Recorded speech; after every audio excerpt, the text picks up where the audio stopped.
നമസ്കാരം. ആണ്ടറുതിയാണ് വിഷു. ഒരാണ്ട് കഴിഞ്ഞ് പ്രത്യാശയുടെ വെളിച്ചവുമായി പുതിയൊരു ആണ്ടിന്റെ പിറവി. പുത്തനാണ്ടിന് ഐശ്വര്യമേകാൻ കണിയായി ഒരുക്കുന്നതോ പ്രകൃതിയിലെ വിഭവങ്ങൾ തന്നെ. സമ്പൽ സമൃദ്ധമായ പ്രകൃതിയുടെ കൊച്ചു രൂപം തന്നെയാണ് വിഷുക്കണി. ഇതിനാൽ പുതുവർഷപ്പിറവിയുടെ ഉത്സവമായ വിഷുവിന് വർഷം മുഴുവൻ ഐശ്വര്യത്തിന് വേണ്ടിയാണ് വിഷുക്കണി ഒരുക്കുന്നതും. ഓരോ വിഷുവും നമ്മെ ഓർമ്മിപ്പിക്കുന്നതും പ്രകൃതിയോടും തലമുറകളോടുമുള്ള കടപ്പാട് തന്നെയാകുന്നു. ഈ കണി നമ്മളിലെ അകക്കണ്ണിൽ ഒരു വർഷം മുഴുവൻ നിറഞ്ഞു നിൽക്കുകയും ഇതിനാൽ ഈ വർഷം മുഴുവൻ സമ്പൽ സമൃദ്ധി വന്ന് ചേരുകയും ചെയ്യും. ഇതിനായി വിഷുക്കണി കൃത്യമായി എപ്പോൾ എങ്ങനെ ഒരുക്കണം എന്ന് കൃത്യമായി തന്നെ മനസ്സിലാക്കാം. ഏവരും ഒരു നിമിഷം സാക്ഷാൽ ശ്രീകൃഷ്ണ ഭഗവാനെ വന്ദിക്കുക. ഈ വർഷം ഏറ്റവും ഐശ്വര്യപൂർണമായി മാറണം. ദുഃഖ ദുരിതങ്ങൾ ഭഗവാൻ തന്നെ നീക്കിത്തരണം എന്ന് പ്രാർത്ഥിച്ചുകൊണ്ട് ഹരേ കൃഷ്ണ എന്ന് കമന്റ് ബോക്സിൽ രേഖപ്പെടുത്തുവാൻ ശ്രമിക്കുക. ഭഗവാനെ ഒരു നിമിഷം വന്ദിക്കുക. ആദ്യം പരാമർശിക്കാനായി പോകുന്നത് കണി നിങ്ങൾ കാണേണ്ടത് എപ്പോൾ എന്നതിനെ കുറിച്ചാണ്. വിഷുക്കണി കാണേണ്ടത് ഉണർന്നെഴുന്നേറ്റാലുടൻ എന്ന കാര്യത്തിൽ സംശയമില്ല. എന്നാൽ എത്ര മണിക്കാണ് ഉണർന്നെഴുന്നേൽക്കേണ്ടത് എന്ന കാര്യം പ്രത്യേകം ശ്രദ്ധിക്കണം. കണി കാണേണ്ടത് എപ്പോൾ എന്ന കാര്യത്തിന് വ്യക്തമായ കാഴ്ചപ്പാട് അല്ലെങ്കിൽ വ്യക്തമായ ധാരണ പഴമക്കാർക്ക് ഉണ്ടായിരുന്നതുമാണ്. വിഷു ദിവസം മാത്രമല്ല, എല്ലാ ദിവസങ്ങളിലും ബ്രാഹ്മമുഹൂർത്തത്തിൽ ഉണർന്ന് എഴുന്നേൽക്കണം എന്ന് അഷ്ടാംഗ ഹൃദയം പോലുള്ള ആയുർവേദ ഗ്രന്ഥങ്ങൾ പരാമർശിക്കുന്നതുമാണ്. ബ്രാഹ്മമുഹൂർത്തത്തിന്റെ പ്രാധാന്യത്തെക്കുറിച്ച് വേദങ്ങളിലും പുരാണങ്ങളിലും കൃത്യമായി തന്നെ പരാമർശിക്കുന്നുണ്ട്. ഈ ബ്രാഹ്മമുഹൂർത്തം കൃത്യമായി എപ്പോഴാണ് എന്ന കാര്യത്തിൽ വ്യത്യസ്തമായ ചില അഭിപ്രായങ്ങൾ ഉണ്ട് എങ്കിലും സൂര്യോദയത്തിന് മുൻപുള്ള 48 മിനിറ്റ്, അതായത് 2 നാഴിക മുൻപ് 48 മിനിറ്റാണ് ബ്രാഹ്മമുഹൂർത്തം എന്നാണ് പൊതുവെ അംഗീകരിക്കപ്പെട്ടിട്ടുള്ളത്. ഈ മുഹൂർത്തം എന്നാൽ 48 മിനിറ്റ് ആണ്. അങ്ങനെ 24 മണിക്കൂർ ദിവസത്തിൽ ആകെ 30 മുഹൂർത്തങ്ങൾ. പകൽ 15, രാത്രി 15. ഇതിൽ രാത്രിയിലെ 14ാമത്തെ മുഹൂർത്തമാണ് ബ്രാഹ്മമുഹൂർത്തം. ഈ വർഷം കണി കാണേണ്ട കൃത്യമായ സമയം പ്രത്യേകം ഓർക്കണം. ഈ വർഷം നിങ്ങൾ കണി കാണേണ്ടതായ കൃത്യമായ സമയം ഏപ്രിൽ 14 ബ്രാഹ്മമുഹൂർത്തത്തിലാണ് വരുന്നത്. അതായത് വെളുപ്പിന് 4:40 മുതൽ വെളുപ്പിന് 5:28 വരെയുള്ള സമയം. ഒരിക്കൽ കൂടി പറയാം, വെളുപ്പിന് 4:40 മുതൽ വെളുപ്പിന് 5:28 വരെയുള്ള സമയത്ത് കണി കാണുകയാണ് എങ്കിൽ സർവ സൗഭാഗ്യങ്ങളും ഐശ്വര്യങ്ങളും നിങ്ങൾക്ക് ഇരട്ടിക്കും. തീർച്ചയായും ഇരട്ടി ഫലം തന്നെയാണ് വന്നു ചേരുക. അതിനാൽ സമയം ഓർക്കുക. വിഷുക്കണി കാണുന്നതും ഈ ബ്രാഹ്മമുഹൂർത്തത്തിൽ തന്നെയായിരിക്കണം. ഇനി എങ്ങനെയാണ് നിങ്ങൾ കണി ഒരുക്കേണ്ടത് എന്ന കാര്യം പ്രത്യേകം ഓർക്കുക.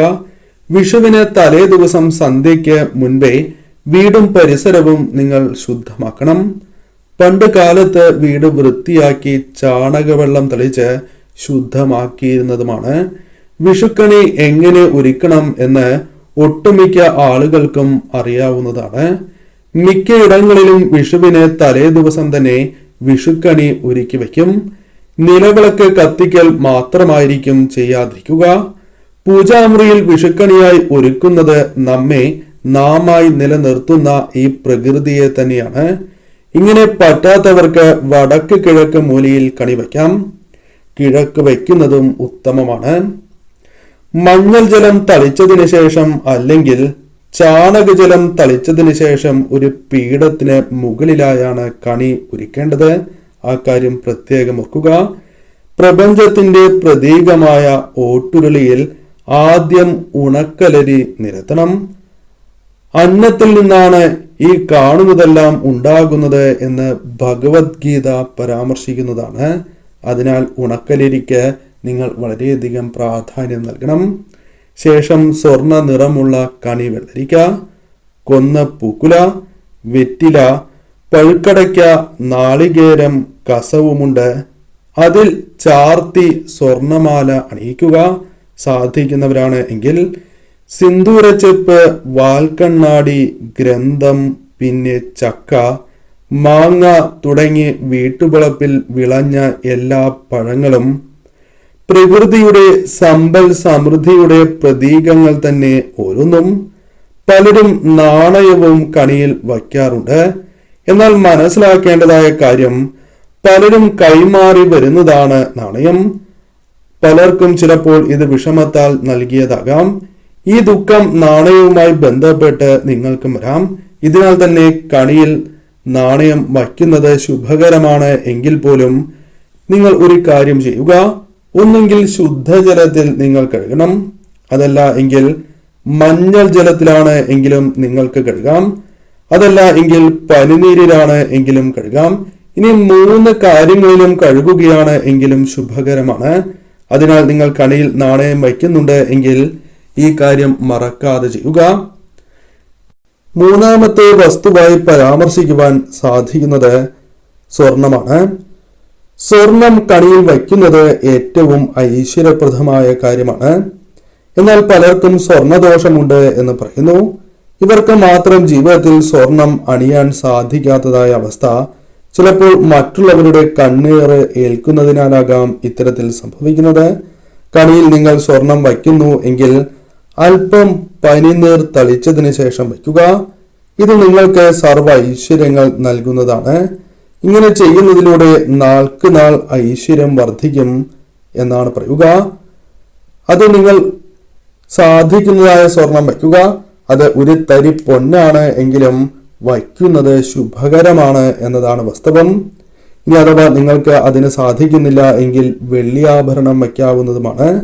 മഞ്ഞ പുഷ്പങ്ങൾ കണിയിൽ വയ്ക്കുന്നതും ശുഭകരമാകുന്നു. എന്നാൽ ശ്രദ്ധിക്കേണ്ടതായ കാര്യം, ഇതളുകൾ പോയതോ മറ്റോ ഉള്ള പുഷ്പങ്ങൾ വയ്ക്കുവാൻ പാടുള്ളതല്ല. കേടുപാടുകൾ സംഭവിച്ചതായ പൂക്കൾ നിങ്ങൾ ഒരിക്കലും വയ്ക്കരുത്. മുല്ലപ്പൂ വയ്ക്കുന്നതും ശുഭകരം തന്നെയാണ് എന്നോർക്കുക. ഏതൊരു പഴമോ പച്ചക്കറിയോ പൂക്കളോ വയ്ക്കുമ്പോൾ അത് വൃത്തിയാക്കിയതിനു ശേഷം മാത്രമേ കണിയിൽ വയ്ക്കുവാൻ പാടൂ. ഇവ 3ഉം ഒരുമിച്ച് വച്ചാൽ, അതായത് നാണയം, പുഷ്പം, സ്വർണമില്ല എങ്കിൽ വെള്ളി, ആ വർഷം സർവ്വ സൗഭാഗ്യങ്ങളും ഐശ്വര്യങ്ങളും നിങ്ങളുടെ ജീവിതത്തിലേക്ക് വന്നു ചേരും. ഏതെല്ലാം ശത്രുക്കൾ നിങ്ങൾക്കെതിരെ പ്രവർത്തിക്കാൻ ശ്രമിച്ചാലും നിങ്ങളുടെ ഐശ്വര്യം തടയുവാൻ സാധിക്കുന്നതല്ല. അത്രമേൽ വിശേഷമാണ്. എല്ലാം ഒരുക്കി വച്ചതിനു ശേഷം ഈശ്വര സാന്നിധ്യമായി ശ്രീകൃഷ്ണ വിഗ്രഹവും അതിൽ മാല ചാർത്തുന്നതും മഞ്ഞപ്പട്ട് ഉടുപ്പിക്കുന്നതും എല്ലാം തന്നെ ഉത്തമമാണ്. എന്നാൽ മഞ്ഞപ്പട്ടിന്റെ കാര്യം പറയുമ്പോൾ ഒരു കാര്യം കൂടി ഓർക്കുക. പലരും വീടുകളിൽ മഞ്ഞപ്പട്ട് സൂക്ഷിക്കുന്നവരാകാം. ഈ മഞ്ഞപ്പട്ടിൽ പൊടി അല്ലെങ്കിൽ പുള്ളിക്കുത്ത് അല്ലെങ്കിൽ മറ്റു കാര്യങ്ങൾ വന്നിട്ടുണ്ടാകാം. ഇപ്രകാരം സംഭവിച്ചിട്ടുണ്ട് എങ്കിൽ അത് ശുഭമല്ല. അതിനാൽ തീർച്ചയായും പുതിയൊരു മഞ്ഞപ്പട്ട് വാങ്ങി ഭഗവാനെ ഉടുപ്പിച്ച് നിങ്ങൾ കണി കാണുകയാണ് എങ്കിൽ അത് ഐശ്വര്യപ്രദം തന്നെയാണ്. ഭഗവാന്റെ അഥവാ സാക്ഷാൽ ശ്രീകൃഷ്ണ ഭഗവാന്റെ മുൻപിലായി ഭഗവാന് ദർശിക്കുവാൻ സാധിക്കുന്ന രീതിയിലാണ് കണി ഒരുക്കേണ്ടത്. ആദ്യം കണി ദർശിക്കുന്നത് ഭഗവാൻ തന്നെയാണ് എന്നാണ് സങ്കല്പം. ആ വിഗ്രഹത്തിന് മുകളിൽ നിലവിളക്ക് കൂടി കത്തിച്ച് വയ്ക്കുന്നത് ഏറ്റവും ഉത്തമമാണ്. അത് ഭദ്രദീപം തന്നെ തെളിയിക്കുവാൻ ഏവരും ഓർക്കുക. അത് നെയ്വിളക്ക് കൂടിയാണ് എങ്കിൽ ഐശ്വര്യം ഇരട്ടിക്കുക തന്നെ ചെയ്യും. അതിരാവിലെ ഈ ഒരുക്കിയ കണിക്ക് മുൻപിലായി വീട്ടിലെ വീട്ടമ്മ ഭദ്രദീപ അഥവാ 5 തിരിയിട്ട വിളക്ക് തെളിയിച്ച് കണി കണ്ടതിനു ശേഷം ബാക്കിയുള്ളവരെ കണി കാണിക്കുക. കസവു പുടവ, കുങ്കുമം, കൺമഷി, വെറ്റിലയും അടക്കയും കിണ്ടിയും വെള്ളവും എന്നിവയെല്ലാം തന്നെ കണിയിൽ ഉൾപ്പെടുത്താവുന്നതുമാണ്. ആ കാര്യവും പ്രത്യേകം ഓർക്കണം. നിങ്ങൾക്കതിന് സാധിക്കുന്നു എങ്കിൽ തീർച്ചയായും ഉൾപ്പെടുത്താം.